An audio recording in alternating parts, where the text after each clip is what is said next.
Pada 2 Maret 2020, untuk pertama kalinya, pemerintah mengumumkan 2 kasus pasien positif COVID-19 di Indonesia.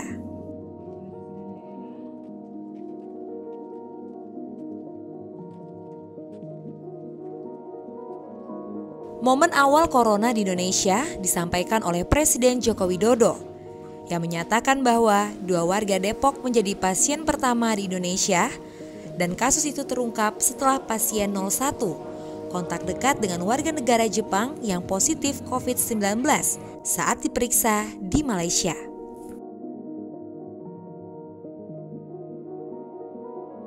Di Bangka Belitung sendiri, kasus pertama muncul di Belitung, di mana pada 30 Maret 2020, status Bangka Belitung dari zona hijau menjadi zona merah. Bangka Belitung menjadi provinsi ke-31 yang terpapar COVID-19.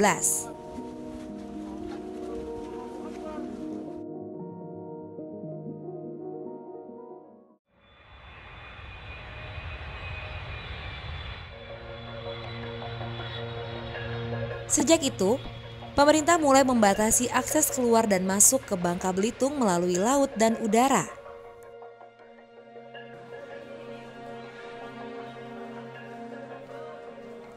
Terhitung sejak akhir Maret 2020, Gubernur Bangka Belitung Erzaldi Rosman membuat kebijakan pembatasan penerbangan.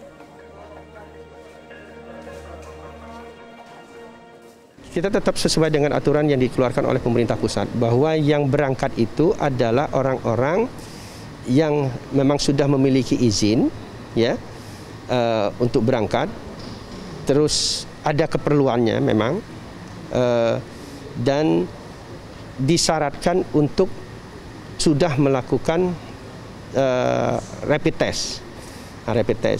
Jadi itu ada suratnya dan itu nanti diperiksa dan selanjutnya kita di sini menerima sama seperti yang kita lakukan kemarin, dan ditambah lagi ketika orang mau ke luar dari Bangka Belitung juga harus mengadakan rapid test. Nah, rapid test kan disiapkan di Labkes, sudah ada, bisa kita lakukan di sana. Ya, nanti Labkes yang akan mengeluarkan surat itu, dan ini akan segera kita koordinasikan dengan pihak Angkasa Pura dan airline. Masuknya COVID ke Bangka Belitung membuat perekonomian cukup terpuruk. Pemerintah Provinsi Bangka Belitung terus berupaya untuk bersinergi mengatasi permasalahan yang menerpa hampir seluruh sektor kehidupan. Menurunnya tingkat kesehatan masyarakat, terutama akibat COVID-19 yang kemudian berubah menjadi pandemi, menimbulkan tantangan serius untuk dihadapi secara bersama oleh pemerintah dan masyarakat.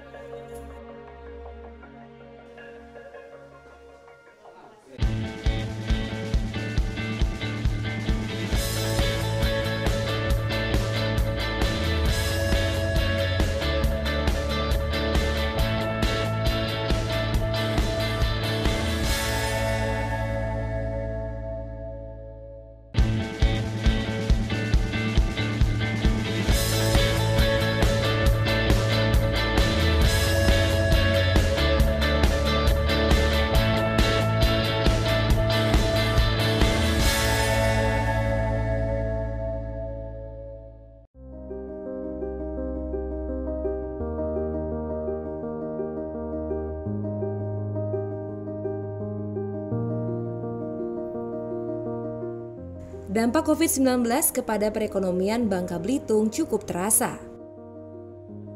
Salah satu sektor yang terdampak adalah usaha mikro kecil dan menengah, seperti kafe atau rumah makan yang terpaksa gulung tikar akibat kurangnya minat pembeli sebagai dampak adanya pembatasan sosial berskala besar atau PSBB pada April 2020.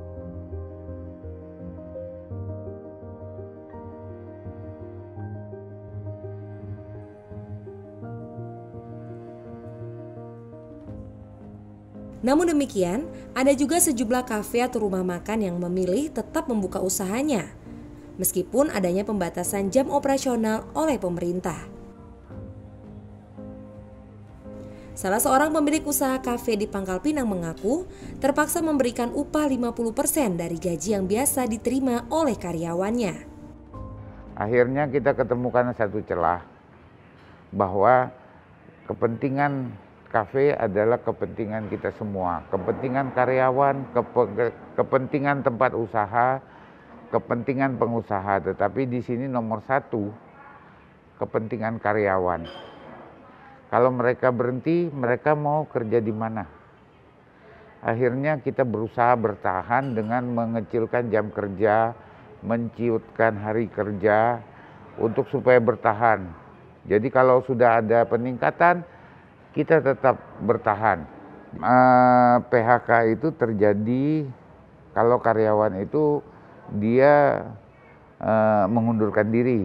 Jadi memang kita tidak pernah memberhentikan orang, tetapi karyawannya mengundurkan diri karena income-nya semakin kecil kan, karena harus disesuaikan income dengan pengeluaran. Maka itu kalau mengundurkan diri, kemudian kalau udah mulai naik lagi, dia masuk lagi ya diterima, dianggap ya sudah dia cuman off day aja, hanya off day untuk nyimbangin income terhadap cost.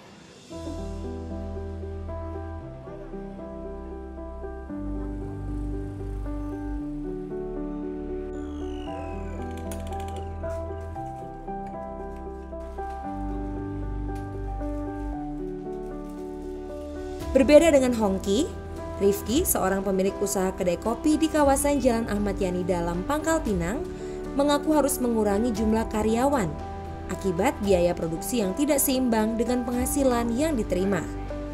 Terlebih kedainya baru buka beberapa bulan sebelum COVID masuk ke Indonesia.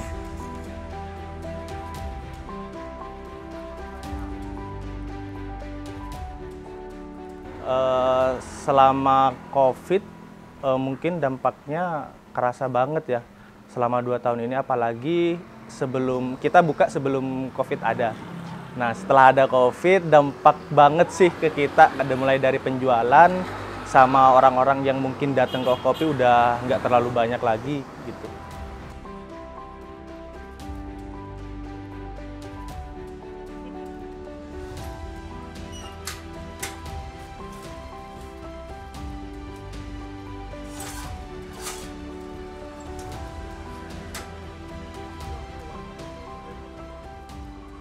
Ya, yang pertama mungkin ke pengurangan pegawai ya, karena memang berdampak banget ke kita. Karena kita juga biaya penjualan terutama, biasanya kan untuk cover beberapa beban biaya.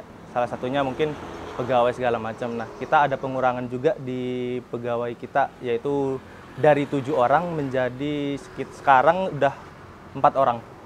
Jadi ada beberapa bidang yang kita kurangin gitu. Salah satunya media marketing kita kurangin, sama sosial media kita kurangin juga.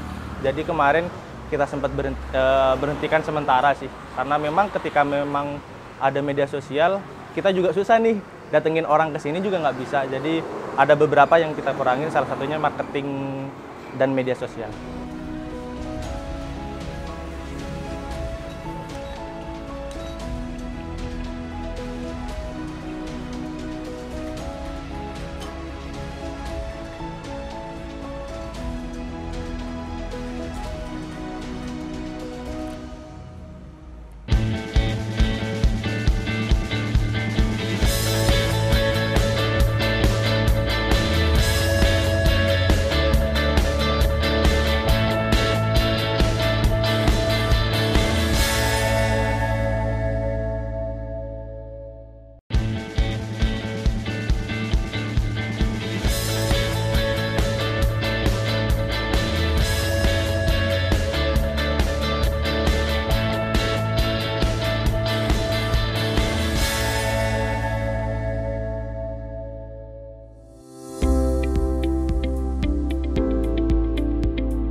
Di tengah terpuruknya kondisi perekonomian akibat COVID-19, tidak sedikit pengusaha yang berusaha bertahan, memutar otak untuk tetap mendapatkan nafkah di tengah pandemi.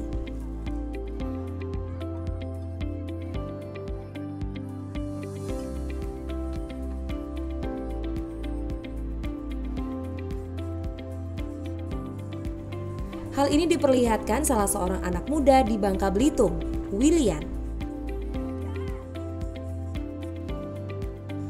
Ia mensiasati pandemi COVID-19 dengan menyulap mobil tua bertahun 1992 menjadi sebuah kedai kopi.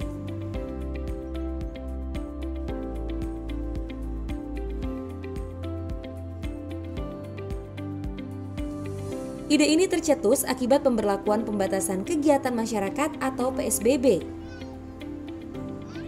Dengan mobil yang dilengkapi peralatan untuk membuat kopi, awalnya ia berjualan pada malam hari. Namun karena dibatasi hanya pukul 10 malam, ia pun berinisiatif untuk berjualan kopi di pagi hari, namun dengan konsep yang berbeda.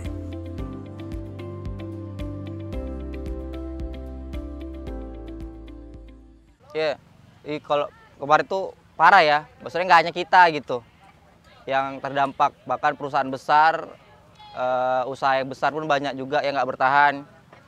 Dampak PPKM kemarin itu memang parah, terus ya kita juga kan mau sama siapa juga kita ngarepin bantuan nggak ada juga gitu kan, baik beberapa instansi segala macam nggak ada gitu. Jadi sebenarnya yang ngebantu diri kita tuh ya diri kita sendiri gitu. Terus kayak teman-teman alhamdulillah support semua gitu kan. Parahnya ya sampai ada yang berapa cup gitu pernah nggak? Pernah. Pakai arus muter otak juga kan. Ya udahlah malam kita dibatasin, pagi nyoba pagi. Alhamdulillah ternyata antusias anak-anak diterima lah dengan baik kayak gitu. Percaya kan rezeki kita kan udah ada masing-masing juga kan. Jadi kayak kemarin ngambil mobilnya juga kan kita nggak punya budgeting yang lebih. Jadi seminim mungkin gitu kan.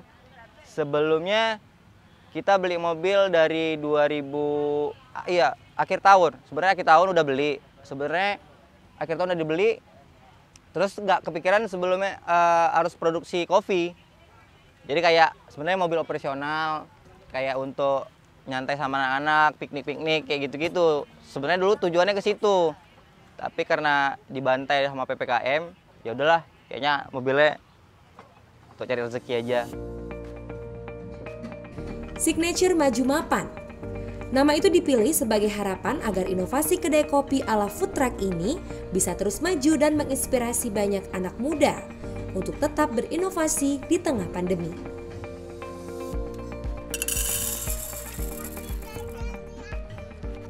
Nah, tercetus Maju Mapan kayaknya pengen lah buat brand yang berupa ucapan dan harapan kayak gitu.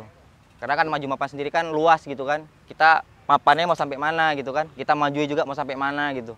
Jadi udahlah, kayaknya Maju Mapan oke juga nih. Maju Mapan terus hashtagnya angkutan kopi kayak gitu. Karena kan banyak nyangka ini angkot. Makanya kita buat aja lah hashtagnya angkutan kopi kayak gitu.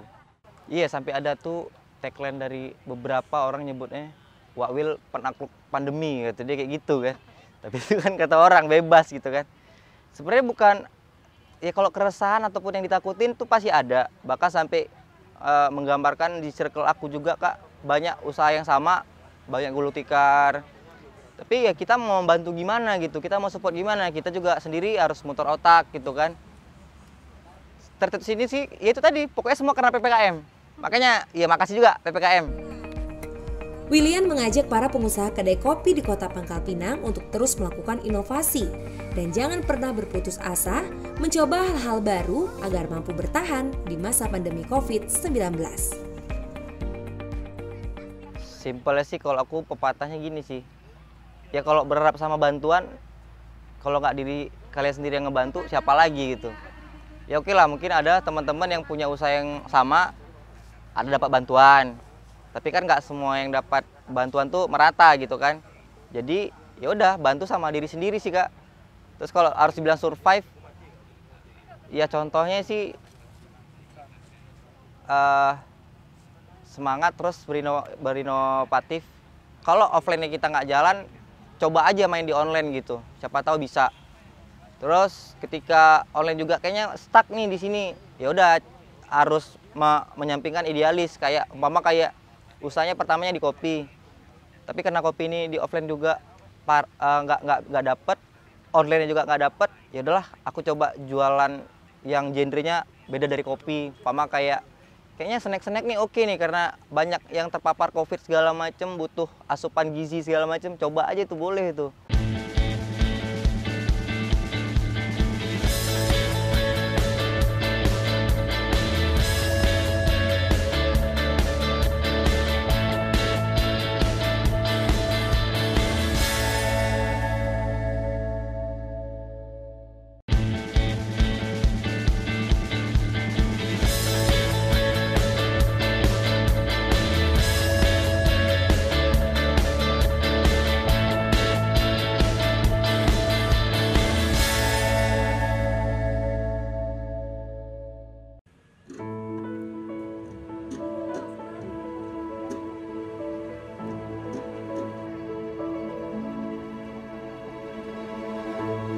Kedai kopi berjalan milik Willian memiliki daya tarik khusus bagi sejumlah penikmat kopi. Selain cita rasa kopi yang khas dari berbagai daerah, kepribadian Willian yang pandai bergaul dan tidak pelit ilmu membuat teman-teman sesama pengusaha kopi lainnya turut sharing dan berbagi pengalaman tentang usaha kopi dan pilihannya untuk tetap mempertahankan usahanya di tengah pandemi.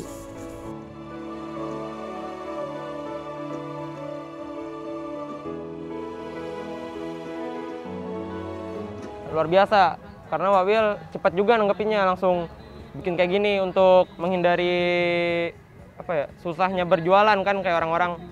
Beliau juga buka dari sore jam 5, jam 6 baru selesai prepare. Jam 8 udah disuruh tutup. Makanya jadi ya emang menurut saya tanggapan Wak Wil cepat juga. Jadi dia bisa lebih kreatif lah untuk memajuin bisnis dia.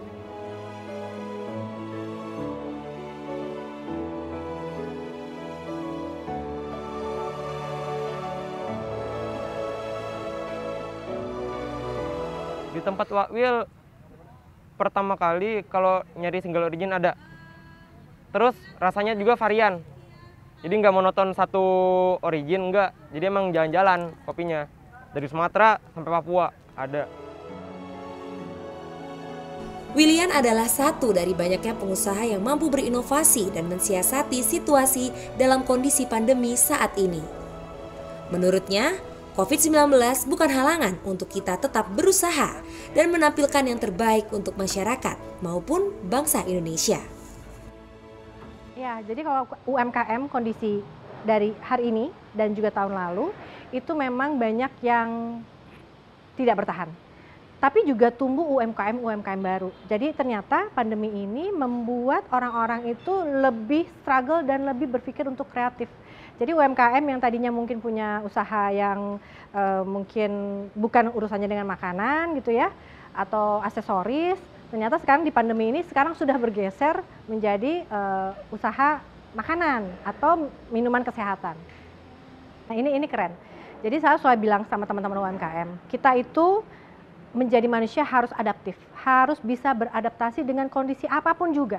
Karena memang kita diciptakan sama Allah, kita punya kekuatan itu. Dan harapannya teman-teman bisa mengakui itu. Kalau kita sudah mengakui, berarti kita sudah punya apa yang harus kita siapkan. Punya kekuatan dari diri kita sendiri. Nah, apa yang terjadi dengan William, anak muda Bangka Belitung, yang dia berpikir bahwa usaha kopi di satu tempat mungkin agak susah untuk didatangin orang-orang. Akhirnya dia buka usaha melalui dia bikin food truck ya. Jadi food truck tuh jadi kayak mobil pribadinya disulap jadi tempat kafe kopi gitu ya, coffee shop tapi berjalan. Nah, ini menunjukkan kreativitas si William. Dan biasanya manusia itu kalau di dalam tekanan tuh muncul nih kreativitas. Makanya saya bilang tadi, berkah pandemi ini muncul kreativitas baru yang tadinya mungkin nggak punya usaha, malah jadi punya usaha sekarang. Gitu. Dan kita harus shifting, jadi melihat peluang pasar, shifting itu bergeser. Jadi nggak kekeh dalam satu usaha atau produk, tapi kita harus adaptasi, kita melakukan shifting atau pergeseran usaha, apa yang harus kita lakukan. Pandemi masih berada di sekitar kita, Pemerintah pun menggencarkan gerakan new normal atau era kebiasaan baru dengan tetap menerapkan protokol kesehatan dalam menjalani aktivitas kehidupan sehari-hari. Memakai masker, mencuci tangan, menjaga jarak, menghindari kerumunan, dan membatasi mobilitas seolah sudah menjadi bagian dari diri kita yang tak bisa dipisahkan. Hal ini juga yang harus dilakukan pengusaha untuk tetap bertahan dan terus berinovasi di tengah pandemi COVID-19 ini. Ini bukan akhir segalanya, pandemi ini bukan akhir segalanya. Jadi pikirkan apa yang bisa kita lakukan, terus buka wawasan kita gitu ya, apa kita searching, googling gitu ya. Jadi kalau memang pemasaran selama ini kita melalui offline, orang mengharapkan tamu datang ke tempat kita, sekarang harus kita geser ke dunia digital karena memang sudah masanya. Sebagai seorang manusia harus adaptasi, melihat lingkungan dan situasi, dan kita sudah harus bisa menyiapkan diri. Itu harapan saya, tetap semangat pastinya. Ya, kita nggak tahu apa yang terjadi, tapi mudah-mudahan kita bisa menemukan jalan yang barulah untuk menghadapi perubahan ini. Ini perubahan, jadi bukan akan hilang, tidak ada. Jadi kita akan menghadapi perubahan-perubahan baru, menghadapi perubahan-perubahan dengan pola hidup yang berbeda dari yang dulu. Nah, ini yang mesti kita sikapi. Mungkin kita nggak berani buru-buru karena ini slow and step by step, pelan dan selangkah-selangkah.